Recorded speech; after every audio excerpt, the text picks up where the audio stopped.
माननीय जिल्हाधिकाऱ्यांना राग आला आणि पुण्याच्या दिवसे साहेबांनी जिल्हाधिकाऱ्यांनी 32 परमिट रूमचे अर्थात बारचे परवाने रद्द केले।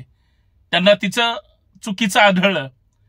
पुण्यामध्ये आजपर्यंत इतका अनधिकृत सुरू होता आणि अजून पण आहे, एकाही अधिकाऱ्यांना कारवाईशी करावीशी वाटली नाही। संभाजी ब्रिगेडच्या वतीनं आम्ही हुक्का पार्लरच्या तक्रारी केल्या, जोरात सुरू आहे। आम्हाला म्हणतात पुरावे द्या। अरे तुम्ही टाका ना रेड।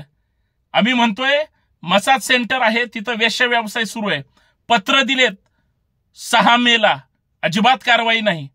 आम्ही म्हणतोय आम्ही पुणेकर नागरिक आहोत, अक्षरशः गल्ली बोळात सुद्धा आता बिअर शॉपी झाल्यात, गल्ली बोळात सुद्धा लॉज झालेत, तिथं सुद्धा चुकीचे म्हणजे व्यवसाय सुरू आहेत।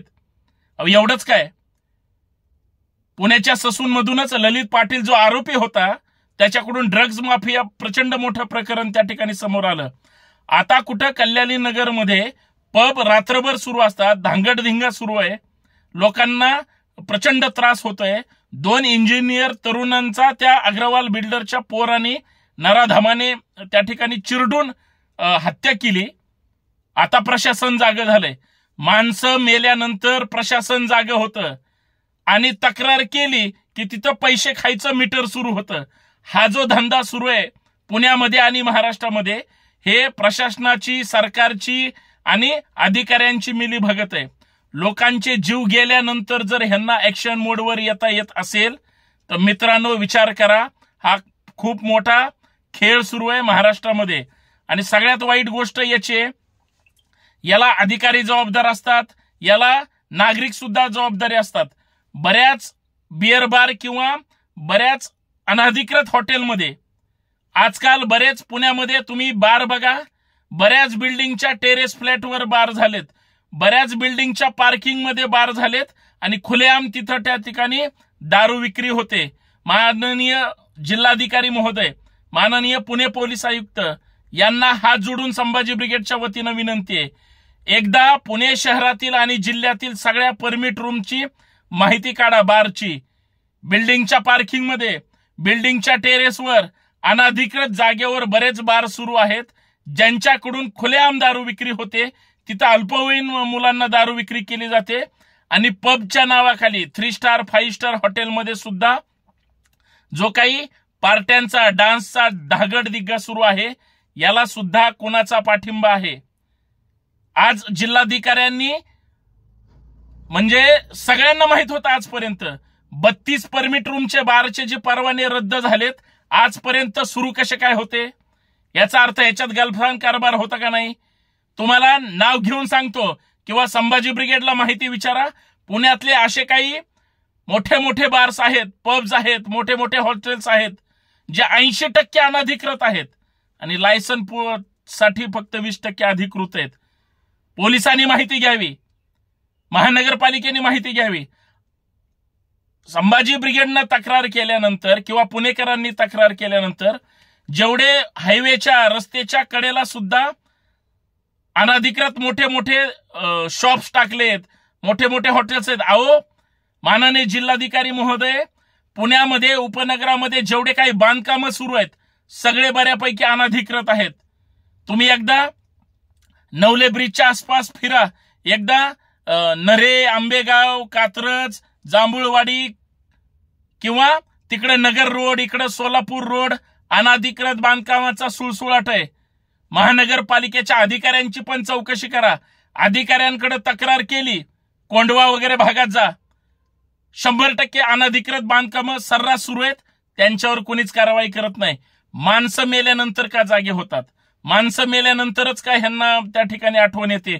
त्याचं कारण आहे बाप बडा ना भैया सबसे बडा रुपया। पैसे घ्यायचे, तक्रार झाली, समोरच्याला सांगायचं तुझ्या विरोधात तक्रार आली, चल काढ पैसे। दिवसे साहेब, तुम्ही जे केलंय तुमचं अभिनंदन, पण सगळ्या प्रशासनाला पण आदेश द्या की जेवढे जेवढे अनधिकृत, चुकीचे आणि गैरप्रकार चालतात पुण्यामध्ये 100% सगळं बंद झालं पाहिजे। अहो हे पुणे कुणाचं आहे? हे पुणे जिजाऊंचं आहे, हे पुणे शिवरायांचं आहे, हे पुणे महात्मा फुलेंचं आहे, हे जे जवळकरांचं पुणे आहे, हे छत्रपती शिवरायांसोबत लढलेल्या सरदारांचं, मावळ्यांचं आणि इथल्या जिवंत माणसांचं पुणे आहे, चिकित्सक विचारांचं पुणे आहे, आणि त्या पुण्यामध्ये पाश्चात्य संस्कृती ज्या पद्धतीची लादली जाते आणि त्याला अधिकारी खतपाणी घालतायत. महानगरपालिकेच्या आयुक्तांना माहित नाही का? अतिक्रमण विभागाला माहित नाही का? एखादी कुठलंही पत्र्याच्या म्हणजे शेडमध्ये टाकून हॉटेल सुरू आहेत. बरेच बार जे आहेत, सगळ्या बारची किंवा परमिट रूमची किंवा त्यांच्या अनधिकृत चालणाऱ्या सगळ्या खेळ प्रत्येक पोलीस स्टेशनला आदेश द्या. प्रत्येक पोलीस स्टेशनच पैसे खात असेल तर याला जबाबदार कोण आहे? लोकांनी विचारायचं किती? तक्रारी तुमच्याकडे करायच्या किती? तक्रार द्यायला आलं तर तुमच्याकडे घ्यायला त्या ठिकाणी वेगळी माणसं. तक्रार तुमच्यापर्यंत पोहोचती का नाही माहित नाही. अहो, कोयता गँग रस्त्यावर हल्ले करते, पोलिसांकडे तक्रारी केल्या अजिबात नाही. दुसऱ्याच्या दुकानाच्या सीसीटीव्ही मधून तुम्हाला आरोपी पकडावे लागतात. एवढी यंत्रणा कुचकामी आहे. 100 सायबर क्राईमकडे तक्रारी केल्या, कुणी ऍक्शन मोडवर येत नाही. माझी पुणे शहराचे सन्माननीय पोलीस आयुक्त, महानगरपालिका आयुक्त, माननीय जिल्हाधिकारी, माननीय आता प्रशासन पालकमंत्र्यांना बोलावं की नाही हा संशोधनाचा विषय, सध्या ते दिसत नाहीत कुठं. पण सगळी प्रशासकीय यंत्रणा ही जर पैसे घेऊन करप्टेड काम करत असेल आणि आता कारवाई होत असेल, त्या 2 तरुणांना इंजिनियरला जीव द्यावा लागला, कुणाची चूक आहे ही? ह्या आमदाराचा फोन आला, त्या नगरसेवकाचा फोन आला, त्या लोकप्रतिनिधीचा फोन आला, लगेच कारवाई थांबते. प्रत्येकांचे हात भिजलेले असतील, प्रत्येकांच्या हाताला जर त्या पैशाची पावडर लागली असेल, कारवाई कोण करणार? कोण कारवाई करण्यासाठी पुढे येणार? हा महाराष्ट्रासमोर प्रश्न आहे. बघा, आम्ही स्पा असेल, पार्लर असतील किंवा इतर गोष्टीसाठी जर 6 मे 2024 पत्र देत असू आणि त्याच्यावर कारवाईच होत नसेल, सिंहगड रोड असेल, सोलापूर रोड असेल, नगर रोड असेल किंवा अजून सातारा रोड असेल, सगळ्या भागांमध्ये एकदा पोलिसांचे राऊंड होऊ द्या.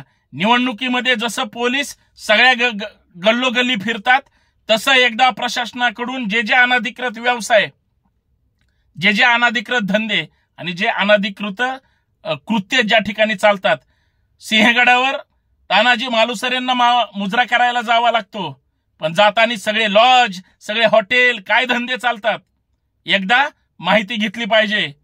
रिसॉर्टवर काय चालतंय, पोलीस प्रशासन करतंय काय? रात्रभर धांगडधिंगा सुरू असतो, तक्रारी होत आहेत, सामान्य माणसाचं जीवन त्या ठिकाणी हे डिस्टर्ब करतायत. नागरिक माणसं मेल्यानंतर प्रशासन जागे होत असेल तर माननीय जिल्हाधिकारी महोदय, तुमच्याशिवाय या पुण्याला, पुणे जिल्ह्याला वाली नाही असं म्हणावं लागेल. पण जर सिस्टमच कुरतडली असेल तर कारभारी बदलले पाहिजे, अधिकारी बदलले पाहिजे आणि नॉन करप्ट, भ्रष्टाचार मुक्त ह्या सगळ्या प्रशासनाला आता काहीतरी करावं लागेल, तरच हे सगळं बंद होईल. एवढी संभाजी ब्रिगेडच्या वतीनं विनंती करतो साहेब. जय जिजाऊ, जय शिवराय.